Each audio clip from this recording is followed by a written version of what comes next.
Que a paz de Jesus, que já nos envolve, possa nos manter todos tranquilos, serenos, focados no objetivo que trouxe cada um de nós até aqui. A página não poderia ter sido melhor escolhida. Vamos tentar dar continuidade àquela riqueza da página. Tema escolhido para esta noite: mediunidade. Justamente por ser o mês que comemoramos Kardec. Mediunidade, a grande ferramenta que tornou tudo isso possível. Lá no Evangelho de João 14, encontramos uma afirmativa do Mestre, quando disse que há muitas moradas na casa de meu Pai. Se assim não fosse, eu não vos teria dito. E logo depois, em João 16, ele afirma também: muitas coisas ainda tenho por vos revelar, mas não podeis suportar agora. Quando assim o for, o próprio Espírito da verdade retornará, apresentando o Consolador prometido pelo meu Pai, que esclarecerá novas revelações, confirmando tantas outras mais. O Consolador prometido pelo Pai, o Espiritismo, e que só foi possível através da mediunidade. Mediunidade que sempre existiu na história da humanidade. De certo que de uma forma mais contida até então. E eis que em meados do século XIX, este missionário Hippolyte Léon Denis Rivail, que depois veio assumir o seu antigo nome celta de décadas antes de Cristo, Allan Kardec. O próprio Espírito de verdade, comandando uma pleiade de espíritos da mais alta hierarquia, abre os canais mediúnicos em todas as regiões do planeta. Aquilo que era mais contido, os fenômenos mediúnicos passaram a serem notados, a serem apresentados em todos os lugares. E foi através da mediunidade que o Espiritismo foi apresentado. Mediunidade. O que vem a ser mediunidade? Uma das definições que nós encontramos é do benfeitor Emmanuel na obra O Consolador, questão 382, obra pelas mãos de Chico Xavier em 1941, quando ele diz que a mediunidade é a verdadeira luz que seria derramada sobre toda a carne a partir do tempo do Consolador prometido, como havia prometido Jesus. Ou seja, a partir de meados do século XIX. Continua Emmanuel na sua definição de mediunidade: é a maior oportunidade de redenção dada pelo Pai aos seus filhos misérrimos. Isto é importantíssimo. A maior oportunidade de redenção dada pelo Pai aos seus filhos misérrimos. Por quê? Ninguém vem à Terra a passeio. Estamos aqui, nesse planeta de prova e expiações, no nosso processo evolutivo. O que é evoluir? Identificar os nossos erros, as nossas imperfeições, corrigi-los, isto, transformá-los em virtude. Isto é a evolução. No entanto, nós só conseguimos a redenção dos nossos erros através do servir ao próximo. Servir no bem. Sem outro objetivo senão o desejo de servir. Todos nós somos capazes de servir aos nossos semelhantes. No entanto, os médiuns, eles vêm psico-organicamente preparados para servir aos irmãos encarnados e servir aos irmãos desencarnados. No mesmo espaço de tempo, na mesma passagem terrena, ele tem uma possibilidade ampliada de servir, assim conseguindo a sua redenção. Médium. Definição para médium. Vamos às obras kardecianas. Já na introdução do Livro dos Espíritos, introdução número 4, Kardec vem a definir médium como sendo o intermediário entre o espírito e o homem, o medianeiro entre o mundo espiritual e o mundo material. São diversas as colocações sobre mediunidade. Vamos pensar algumas dentro das obras básicas.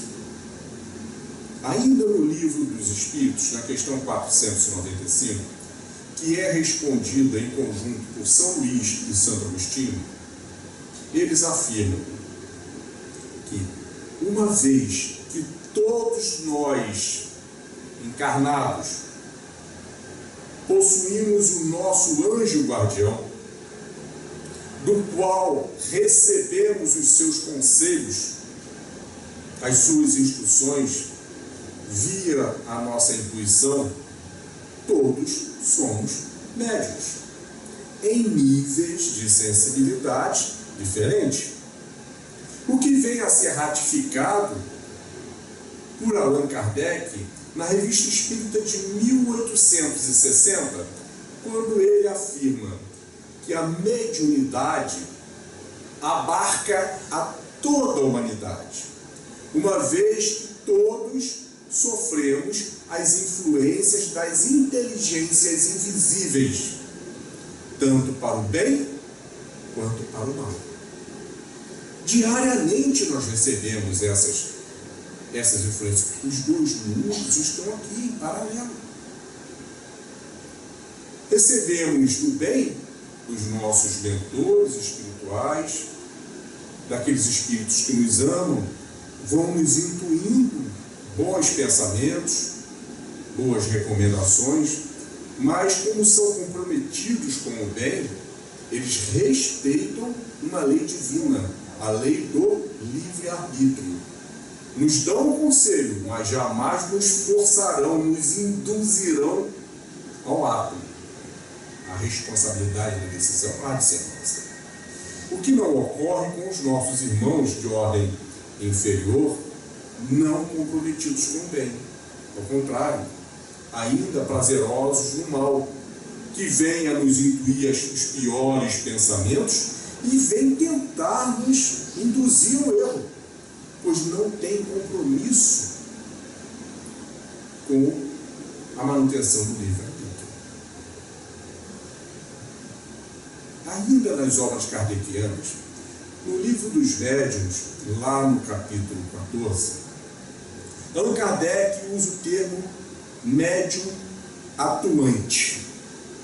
Uma vez que toda a humanidade tem a mediunidade, então ele destaca o médium atuante como sendo aquele que possui as faculdades patentes regulares de comunicações com o mundo espiritual. Ou seja, as faculdades mediúnicas, que é uma lista enorme: psicofonia, psicografia, intuitiva, cura, efeitos físicos, clarividência, vidência, e assim vamos. Então, a partir deste momento, no nosso estudo, quando nos referirmos a médium, não estamos falando da humanidade mais como um todo, e sim a esses médiuns atuantes, aqueles que têm as suas faculdades patentes regulares manifestadas. Ainda nas obras kardecianas, lá no Evangelho segundo o Espiritismo, no seu capítulo 26, cujo título é Dai de graça o que de graça recebeu, fazendo alusão à mediunidade. Lembra lá da definição de Emmanuel? A maior oportunidade de redenção dada pelo Pai aos seus filhos misérios, aos mais endividados. Recebemos a mediunidade de graça para que possamos exercê-la, tá, de boa vontade. Então, no item 10 desse capítulo, Allan Kardec destaca que a mediunidade é uma coisa santa e deverá ser exercida com santidade. Santidade no sentido de com seriedade. Jamais por futilidade, sempre por utilidade. Utilidade a quem? Ao próximo. Jamais em benefício próprio do médium. Jamais como espetáculo, como promoção.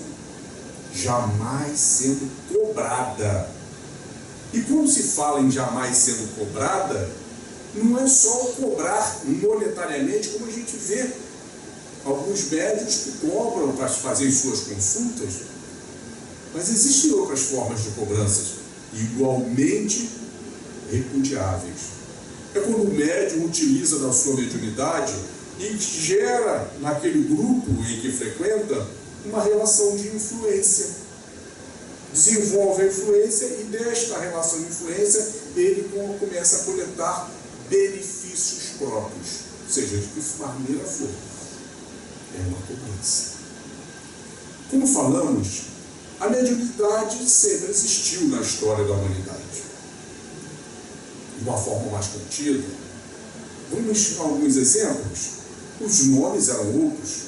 Na Grécia Antiga, eram as pitonisas, os oráculos. Guerras iniciavam ou não após se consultar os oráculos.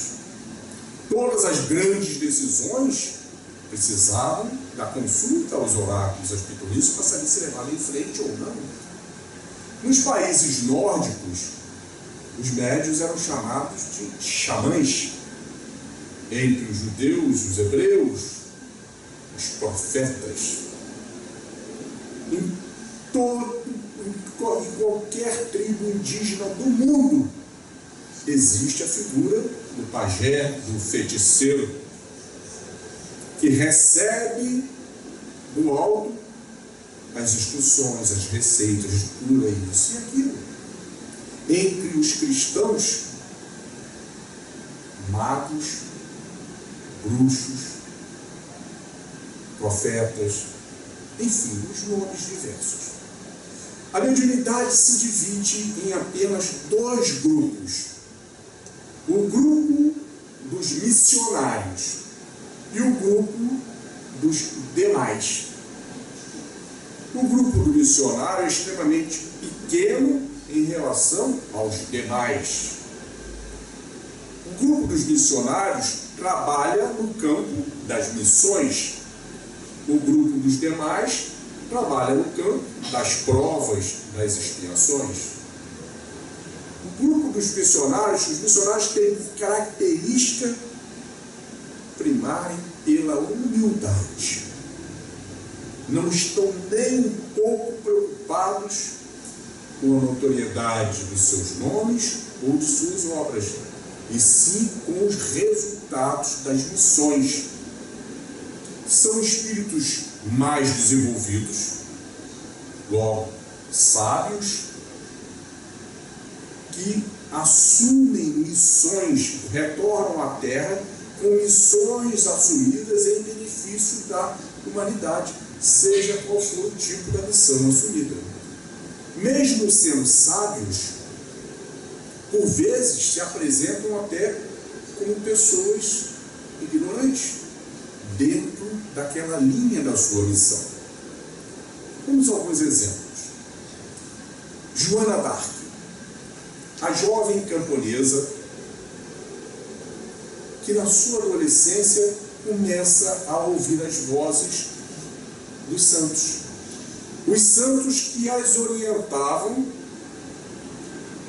para que ela se engajasse nas forças militares e ajudar a França na Guerra dos 100 Anos. Seguindo aquelas orientações, ela mesmo sendo uma jovem mulher, conseguiu se engajar e logo na primeira batalha, seguindo as orientações das vozes, ela assume a liderança e obtém uma vitória tida como impossível. Tamanha era a desproporção de forças. E aí, nova vitória e nova, sempre seguindo aquelas orientações, e ela foi ganhando notoriedade e respeito dos demais comandantes e até mesmo do rei. Todas as vezes que nós ganhamos notoriedade, respeito de uns, ganhamos despeito, inveja de outros. E foi justamente alguém próximo a ela, um frade, um sacerdote, que a traiu e a denunciou ao alto de fé, dizendo que ela ouvia as vozes de Satã. Julgada, condenada e imediatamente executada, colocada de pé, amarrada sobre uma grande fogueira. No momento em que os frades mandaram atear fogo, ela clama por um crucifixo. Que bruxa pediria um crucifixo no seu momento derradeiro? Eles negam. E o fogo começa a arder. Um homem do povo, sensibilizado, tira o seu próprio crucifixo, coloca a ponta de um cajado, atravessa a chama e deposita no peito de Joana. E ela fica impassível. Nem um gemido, nem um demonstrar de dor. As chamas vão consumindo, vão aumentando, e no seu último momento, a única voz que se ouviu: as minhas vozes são de Deus, e desencarna. Os sacerdotes se entreolham e um deles verbaliza: acho que queimamos uma santa. O que veio a ser retificado 489 anos depois, em 1920, quando o Vaticano reconheceu o erro cometido e a canonizou como Santa Joana d'Arc, a protetora da festa. Joana d'Arc, espírito, que teve uma posição bem atuante na divulgação do espiritismo, pois veio como mentor espiritual de ninguém menos que Leon Denis, o grande continuador da divulgação após o desencarne de Kardec, a quem ela confidenciou ser o espírito Judas Iscariotes, que depois de várias encarnações redentoras retornou ao colegiado magnânimo de Jesus. Um outro exemplo: espíritos sábios na encarnação, cultos: Bezerra de Menezes, Eurípides Barçanufo, grande sabedoria. Aliás, Eurípides, um daqueles médios que se diz médium completo, porque tem todos os tipos ou diversos tipos de faculdades mediúnicas. Eurípides possuía psicofonia, psicografia, vidência, clarevidência, intuição, cura, e possuía uma das mais raras faculdades mediúnicas, chamada bicorporeidade. Ele, um outro exemplo, Antônio de Pádua, está mencionado no livro dos médiuns, o caso de Antônio. Bicorporeidade é quando o médium ele tem a capacidade de entrar em transe, o corpo físico fica como que num estado de hibernação. Se você for acordar, não consegue acordá-lo. E o espírito sai levando boa parte do perispírito, mantendo somente o equilíbrio do corpo alimentado por um cordão fluídico. E ele se materializa com tangibilidade diante de qualquer pessoa, e não só dos médiuns videntes, todos os veem. O caso de Antônio de Pádua, dos diversos casos, o mais famoso, Estava Antônio de Pádua, em Pádua, no púlpito, no monastério, pregando aos seus confrades. De repente é avisado que o seu pai estava sendo julgado por um crime de assassinato que não havia cometido e que seria condenado e executado imediatamente. Ele se debruça sobre o púlpito e se transporta. Fica ali apagado.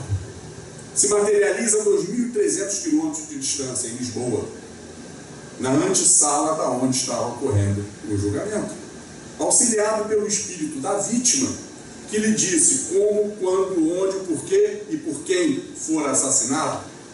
Ele adentra ao recinto, todo mundo vendo, pede a palavra e descreve com riqueza de detalhes o ocorrido, inocentando imediatamente o seu pai, e aquelas informações serviram para posteriormente capturar o verdadeiro assassino. Pai absolvido, ele sai do recinto, se desmaterializa e desperta no monastério. Todos os confrades estavam ali quietinhos, esperando ele despertar, porque não era a primeira vez. Eles já conheciam esse tipo de fenômeno. Naquela época não tinha telefone, muito menos internet. A notícia demorou 2 meses para chegar a Pádua, sobre a brilhante defesa que Antônio havia feito em seu pai em Lisboa, sem ele nunca ter saído de Pádua. Foram 53 casos como este, que fizeram parte do processo no Vaticano, que canonizou Antônio como Santo Antônio de Pádua. Vamos um outro exemplo, contemporâneo nosso, e do nosso coração, especialmente aqui, Chico Xavier. Alguém tem dúvida do missionário Chico Xavier, um homem chamado Amor? Um homem que mal concluiu o primário e nos deixou 400 e tantas obras, milhares de mensagens, muitas escritas em outros idiomas. Lembramos que ali por volta de 1932, 34, não tem precisão da data, a Sociedade Paulista de Metafísica vem a convidar Chico para que esclarecesse sobre as psicografias, o que era. E ele foi, se apresentou lá, explicando tudo, como era o processo, isso e aquilo. Pediram que ele fizesse uma demonstração. Ele imediatamente consultou Emmanuel, estava junto, e Emmanuel falou que sim. Mas eles, preocupados de que não houvesse uma fraude, deram a Chico um papel timbrado da sociedade, para que não pudesse ter risco de trocar por um outro que ele já processe psicografar. Se concentra e psicografa a página inteira. Quando entrega a página para ser lida, estava no mais perfeito inglês e para ser lida num espelho, pois estava escrita toda de trás para frente. Chico Xavier, um grande missionário. Um outro Chico que todos nós temos simpatia, eu acho que na pesquisa Ibope dos Santos, ele está sempre nas cabeças, o de Assis, São Francisco de Assis, a reencarnação de João Evangelista, que a pedido de Jesus retorna à carne para plantar uma ordem de humildade na Igreja Católica, que se tornava cada vez mais opulenta. E ele cria a ordem da humildade, a ordem dos franciscanos, que década a década, século a século, veio ganhando importância na igreja, ao ponto que hoje temos esse Papa maravilhoso, franciscano. Ficaríamos aqui a noite inteira só falando dos missionários, até porque a gente baba de tão gostoso que é. Mas vamos falar de nós outros, os demais. E quanto a nós, os médiuns demais, quem somos? Vamos a Emmanuel mais uma vez buscar a definição. Nesta obra que foi psicografada por Chico, em 1938, que levou o nome do próprio benfeitor. O nome do livro é Emmanuel. E nesta obra, Emmanuel diz que a mediunidade, abre aspas, em sua generalidade, médiuns não são missionários, não são especiais, mas sim almas que fracassaram desastradamente em contrariedade às leis divinas e que assumem severos compromissos de responsabilidades ilimitadas em busca da sua redenção pelos passados obscuros e delituosos. Quase sempre, espíritos que tombaram dos cumes sociais através do abuso do poder, da autoridade, da fortuna e da inteligência. Retornam à carne para se colocarem em sacrifício em prol de tantos outros espíritos desviados da luz, da caridade, da virtude e da fé. Fecha aspas. O que Emmanuel veio a nos dizer com isso? Emmanuel sempre disciplinador. Vamos traduzir? Médiuns, baixa a bola. Vocês não são especiais. Muito pelo contrário, são os mais endividados. E que pela bondade infinita do Pai, lhes concede esta oportunidade, a maior oportunidade de redenção dada pelo Pai a seus filhos misérrimos, para que possam servir, pois vêm psico-organicamente preparados para isso, para servir e assim obter as suas redenções. É o chamamento de Emmanuel dizer baixa a bola para a humildade, característica dos missionários. Pois a vaidade é o grande obstáculo ao bom exercício da mediunidade. É um grande obstáculo. Por isso, a importância da educação mediúnica. O que vem a ser educação mediúnica? A educação mediúnica se faz em 3 frentes de trabalho. A educação intelectual do médium, a educação técnica do médium e a educação moral do médium. Vamos a cada uma. A intelectual é o estudo. É a que faz a diferença da pessoa que é simpatizante do espiritismo para o espírita. O espírita deixou de ser somente simpatizante ao espiritismo, viu a necessidade, a importância de cada vez saber mais.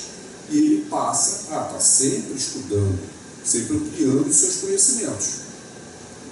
Ao médium, obrigatoriamente, está lá no Evangelho segundo o Espiritismo, no seu capítulo 6, a afirmação do comandante em chefe, o Espírito de verdade. Espíritas, amai-vos, eis o primeiro ensinamento, instruí-vos, eis o segundo. Sem o estudo, não desenvolvemos, não aproveitamos esse ferramental do Espiritismo. André Luiz, na obra Conduta Espírita, afirma também aos médiuns a obrigatoriedade do estudo a iniciar pelo Livro dos Espíritos e imediatamente depois o Livro dos Médiuns. Joana de Ângeles, na obra Estudos Espíritas, afirma que cabe ao espírita o estudo através da limpidez descristalina de Allan Kardec. Espiritismo se aprende pelas obras básicas e depois nós vamos às outras leituras complementares. No próprio livro dos médiuns, na contracapa, podem lá ver, está lá: Guia dos Médiuns, estudos especiais dos espíritos para as manifestações. Todos nós aqui temos um telefone celular. Todo mundo tem. Ouso arriscar que menos de 2% leram o manual. A gente não lê. A gente pega e vai aprendendo no tranco ali, vai aprendendo. Gasta uma grana para comprar um bom aparelho e a gente usa 10, 15, no máximo 20% do aparelho. Porque não se deu ao trabalho de ler o manual. O livro dos médiuns é o manual do médium. É ali que ele vem a conhecer o que ele é, como usar a sua faculdade, quais são as responsabilidades, quais são os seus potenciais de auxílio, de serviço ao bem e quais são as consequências do mau uso. Feito a educação intelectual, vamos à educação técnica do médium. É colocar em prática. É na reunião mediúnica. É o médium começar a trabalhar na reunião mediúnica vestindo a capa da humildade. Porque é ali que os demais, o dirigente, o dialogador, os outros médios mais experientes, vão lhe corrigindo em cada comunicação, fazendo com que ele, humildemente, comece a ter mais segurança o que é pensamento dele, o que é pensamento do espírito. É importantíssimo. E o desenvolvimento moral do médium? O desenvolvimento moral do médium é o desenvolvimento moral do indivíduo. Jamais teremos um médium equilibrado num indivíduo desequilibrado. Bons espíritos prestam o concurso aos médiuns que estão alinhados com os ensinamentos morais do Cristo. Maus espíritos prestam concurso aos médiuns que estão alinhados com a vaidade, com o orgulho, com a ganância, com a promiscuidade, com os vícios. É fácil. Todos nós, espíritos encarnados e desencarnados, nos agrupamos por similaridade vibratória. Estamos aqui numa noite de domingo porque temos o mesmo interesse pelos estudos espíritas. Outros estão no bar, outros estão no templo evangélico, outros estão nas zonas de baixo meretrício, dentro das suas familiaridades. Bons espíritos só trabalham junto com os médiuns alinhados com os ensinamentos morais do Cristo. Quanto mais alinhado, mais terá o concurso dos bons espíritos. Quanto mais intelectualizado, mais facilmente vai conseguir.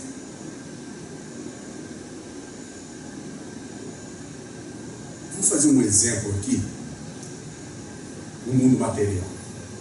Estamos passeando num local bem longe de tudo, e um de nós sofre um acidente sério, grave, não dá tempo de chegar à cidade para socorrer. Alguém tem a ideia, pega o telefone celular, liga para o médico, relata o caso para que ele diga como prestar o socorro e salvar aquela vida. Se aquela pessoa que está recebendo as instruções tiver noções de primeiros socorros, de fisiologia, de enfermagem, ela terá facilidade em transformar aquelas informações em atos e salvar aquela vida. Mas se for uma pessoa que não tem a mínima noção, não tem jeito, o médico pode ensinar à vontade que o outro vai morrer. É assim que funciona com os espíritos. Aí vamos à participação anímica. O na comunicação espiritual. O que é participação anímica? Toda comunicação espiritual, ela é a união de duas mentes, a mente do espírito com a mente do médium. Não tem aquele negócio do espírito vestiu o corpo. O médium espírita, ele é educado para manter a sua consciência, manter o seu bom senso crítico, manter o controle do que fala. Se está dando passividade a um sofredor e esse sofredor quer xingar, o médium segura, não xinga. Por vezes violento, de tal ponto que o médium de repente nem segura. Cabe ao dirigente imediatamente lembrar ao médium que ele tem o controle. Mas sempre existirá a participação da mente do médium. Divaldo Franco vem a nos dizer que quando uma comunicação é feita 50%, 50%, pensamentos do espírito com pensamentos do médium, já é considerado uma boa comunicação. E que uma comunicação 90% do espírito e 10% do médium seria ultra excelente, e são raríssimas. Mas quanto mais preparado estiver o médium, intelectualmente, tecnicamente, moralmente, mais facilidade ele tem de dar a passividade dos espíritos mais elevados, porque ele está preparado para aquilo. A reunião mediúnica é um ser coletivo. Toda corrente é tão forte quanto o seu elo mais fraco. Daí a importância de que a equipe seja toda preparada. Pois se no meio de uma boa equipe tem um médium não preparado, não intelectualizado, ele vai, em determinado momento, surgem situações inusitadas e que ele não entende o que é aquilo. Quando ele não entende, primeiro ele pode duvidar se aquilo é verdade. Segundo, ele pode achar, concluir algo. Se ele concluiu certo, tudo bem. Mas se ele concluiu o errado, ele está quebrando o poder, a força daquela corrente mediúnica. E a reunião mediúnica é algo muito sério, porque é um pronto-socorro de almas, encarnados e desencarnados. Espíritos sofredores que são levados ali para um esclarecimento final, para a sua libertação, para dar continuidade no seu processo evolutivo. Por vezes, espíritos que estão séculos presos a um problema. E por que a gente diz que é um socorro de almas também encarnadas? Porque a gente está ali dando atendimento e vê o sofredor falando por que ele tem todo aquele sofrimento, e quando ele relata o erro cometido, a gente olha assim, caramba, eu ainda cometo esse erro. Daqui a pouco sou eu que estou fazendo comunicação aí para pedir socorro. Não, deixa eu me corrigir agora. É um pronto-socorro de almas. Vamos fazer uma outra comparação com o mundo material. Cria-se aqui do lado um pronto-socorro bacana, todo equipamento necessário, um dos melhores equipamentos médicos para atender aqui a comunidade. Mas não tem equipe médica. Dão para a gente, toma, toca ali. Nós vamos tocar porque somos pessoas de boa vontade, mas não temos conhecimento técnico para lidar com todos aqueles equipamentos. A gente vai conseguir atender os curativos, mas os casos mais pesados, se a gente for atender, a gente piora, mata. É a reunião mediúnica quando os médiuns não estão preparados. Os casos simples, a gente atende. Os mais pesados, não temos condições. E qual é a diretriz número 1 de qualquer casa espírita? Toda ela. Ser um educandário de almas. Todas as almas que vêm aqui ao núcleo vêm buscar algum tipo de auxílio. Almas encarnadas ou desencarnadas. Nós estamos aqui querendo buscar algo a mais para nós. Somar. quanto mais qualificada for a equipe, mais eficiente será o educandário. Simples assim. Mas a mediunidade traz também as suas armadilhas. Todas elas pela porta da vaidade. Por isso a vaidade é o grande obstáculo. Ficaríamos aqui a noite inteira relatando as armadilhas da vaidade. Não temos tempo para isso. Vamos lembrar alguns casos que são os mais comuns e os mais perigosos. O primeiro caso é o da falsa comunicação mediúnica. Por vezes, movido pela vaidade, o médium, ele entra num período em que ele não dá passividade, não vem nada. Os outros médios só dando passividade, comunicações, mensagens, atendimentos, e ele ali nada. Se é vaidoso, se deixa levar pela vaidade, ele só para dizer que não está mediunizando, ele fala lá alguma coisa como se fosse uma entidade. É um erro gravíssimo. Pior do que isso é quando faz de cabeça pensada para mandar um recado para alguém, seja dentro do grupo, seja dentro da casa espírita, seja fora, tentando impor uma opinião que é dele, disfarçando como se fosse um benfeitor a dizer. São compromissos seríssimos. O espírito Erasto, no Evangelho segundo o Espiritismo, no capítulo 21, Erasto foi um dos discípulos de Paulo de Tarso. Ele adverte: falsos profetas, ou seja, falsas comunicações, uma terrível justiça vos aguarda, tendes certeza disso. É utilizar daquela dádiva que Deus nos deu com interesses vistos. Uma outra grande armadilha encontramos no Livro dos Médiuns, no item 196, chama-se fascinação. Também só é possível pela vaidade.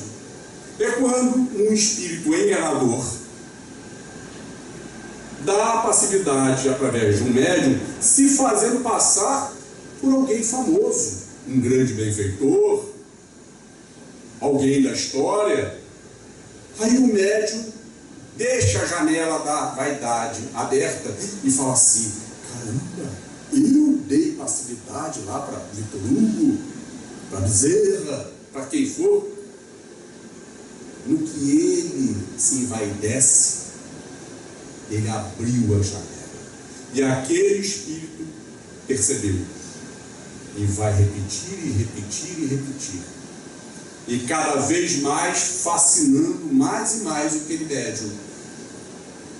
O que acontece quando o médium se permite abrir a vaidade nas suas comunicações?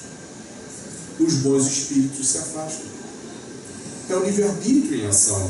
Ele sabe que não pode, mas ele quer, deixa ele. Aquele bom espírito que se afasta, o espertalhão entra no lugar com o mesmo nome e vai embora. Sabe lá Deus as consequências que esse espírito não comprometido com o bem fará uso daquela mediunidade. Vaidade. Uma outra grande armadilha parecida com essa está relatado no capítulo 23 do Livro dos Médiuns. Chama-se divinização dos médiuns. É quando a equipe mediúnica, que tem a sua parcela de culpa, começa a ressaltar um determinado médium como sendo um bom. Aquele é o melhor. Aquele médium, olha, a mediunidade dele é boa demais. As melhores mensagens vêm com ele. Eu gosto mesmo do passe dele, tinha que ser quente.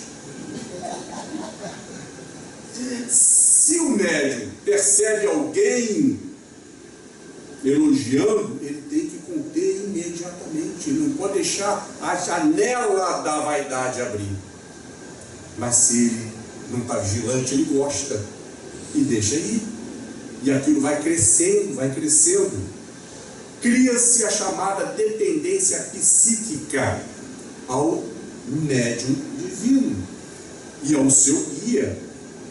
Pessoas deixam de tomar decisões sem consultar. Tem que consultar o meu guru. Ó, voltou milênios lá, os gregos, com os oráculos. São espíritos, os mentores saem, e aqueles espíritos que assumem o local, aquela mediunidade, usam a mediunidade, não tem compromisso com a verdade. Casas espíritas fecham, deixam de existir, saem da sua diretriz, orientados por um farsante. Casamentos são desfeitos. Infidelidades são justificadas. Ah, mas esse caso da infidelidade não dava para resistir mesmo, porque são almas afins se reencontrando. Se são almas afins, vão se reencontrar daqui a pouco e vão continuar.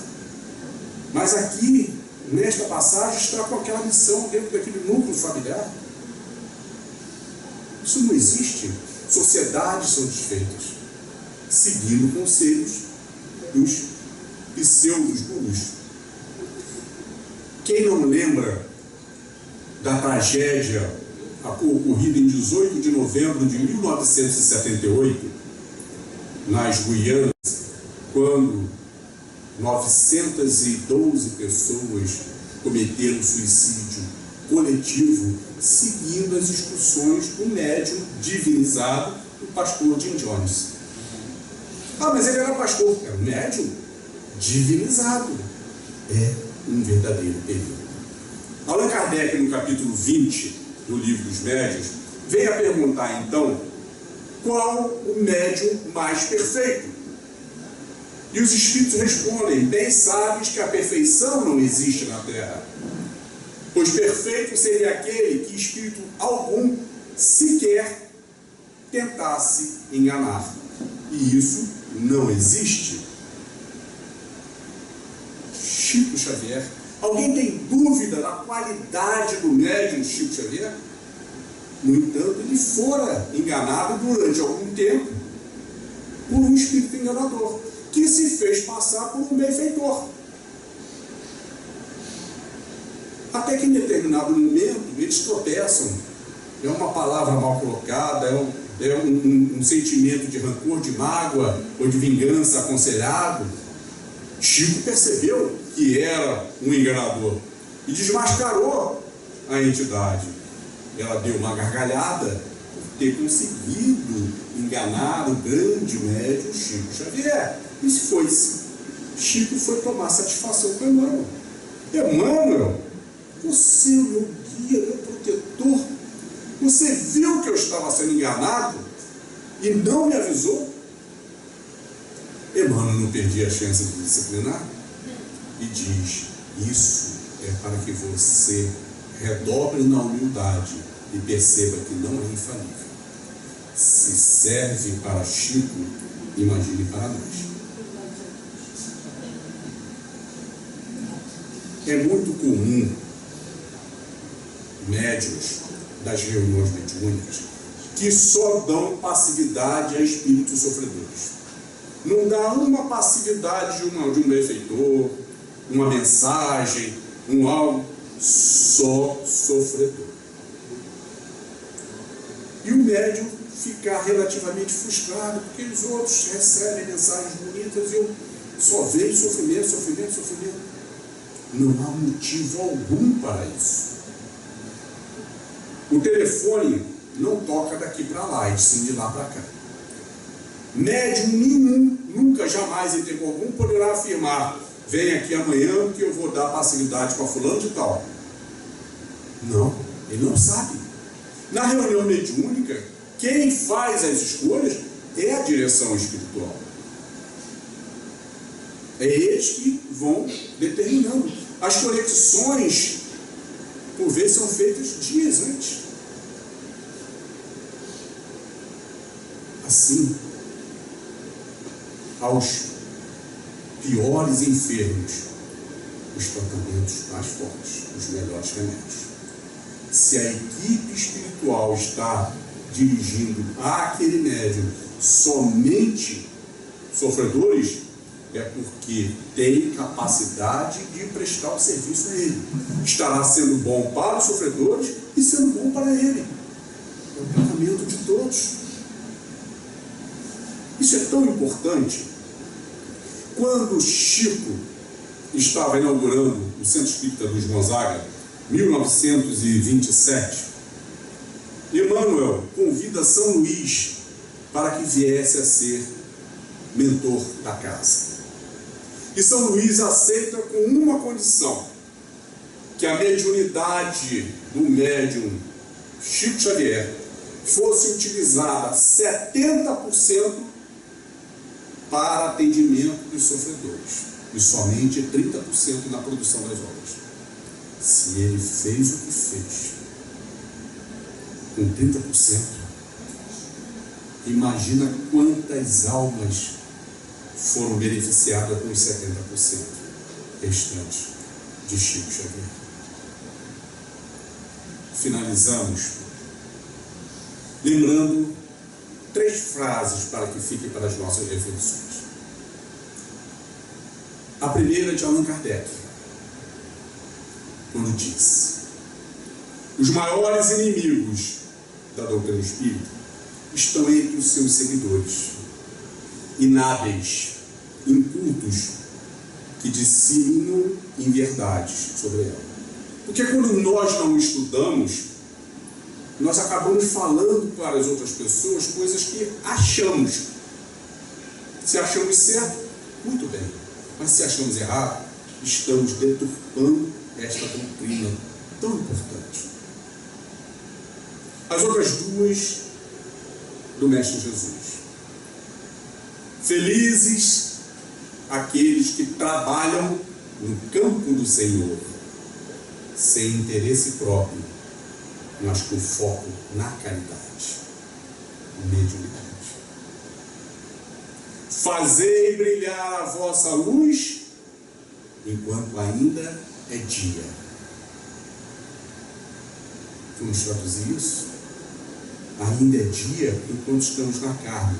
Viemos preparados para o serviço.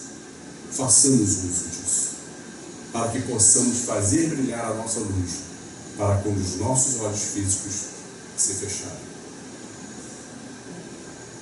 A este apóstolo, como disse na página, Allan Kardec, e a Jesus, nosso mestre, modelo guia, em prece, agradecemos. E assim, agradecemos, Senhor, por mais esses momentos de paz, em que te sentimos aqui em vibrações fraternais. Venha, Maria, socorrer os que sofrem, peregrinos na dor, suplicamos o vosso amor. Quando a dor bater a porta, sejamos gratos a Deus, pois Ele sempre, sempre abençoa os filhos seus.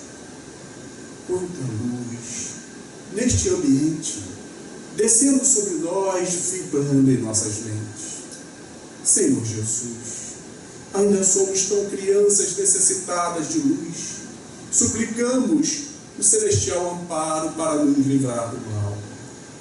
Tu, Jesus, que lançaste ao mundo um novo sentimento, um novo amor, aquele apregoado aos pescadores por teus lábios tão divinos, ó Rabi da Galileia, o amor que expulsa a multidão dos pecados. Contigo, Mestre, não haverá mais dor, não haverá mais guerras, somente a luz descendo à terra. Ensina-nos, Senhor, a transformar espinhos em flores perfumadas, que ao som da confiança enfeita os nossos caminhos.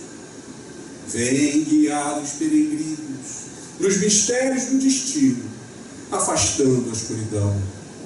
Vem, ó meigo Nazareno, vem com o teu olhar sereno toda a terra iluminar. Os teus passos pela areia do mundo o vento não leva, o mar não desfaz. Com teus ensinamentos, Mestre, tudo se torna mais belo. É a chuva caindo, é o campo em flor, e acima de tudo é o amor, é o amor. A nossa alegria é bem do Evangelho, vibra e contagia da criança ao velho.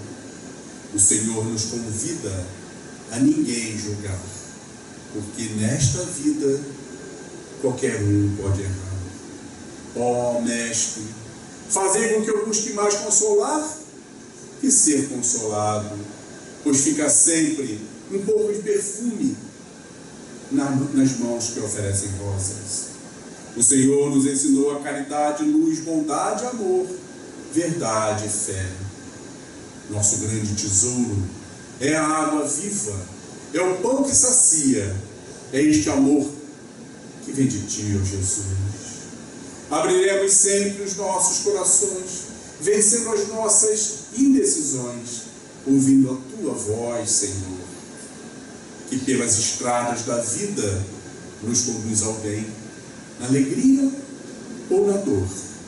Que seja o amor a nossa bandeira de luz. Amado Mestre Jesus, que o Senhor seja a luz em nosso rogar, que o risco não nos impeça de tentar ganhar o lar com um instrumento que se chama amor. Abençoe, Senhor, a nossa união como bons amigos, como bons cristãos, e assim lembrarmos sempre que no reino da paz e da luz, à espera por nós, Tu estás, ó Jesus, e que por todo o universo infinito, conosco, Deus está. Obrigado, Deus, pelo vosso amor e pela nossa existência. Obrigado, Maria, pelo vosso amor e pela vossa assistência. Obrigado, Jesus, pelo vosso amor, ensinamentos e benevolência. E obrigado a todos pela atenção e paciência. Fiquemos em paz.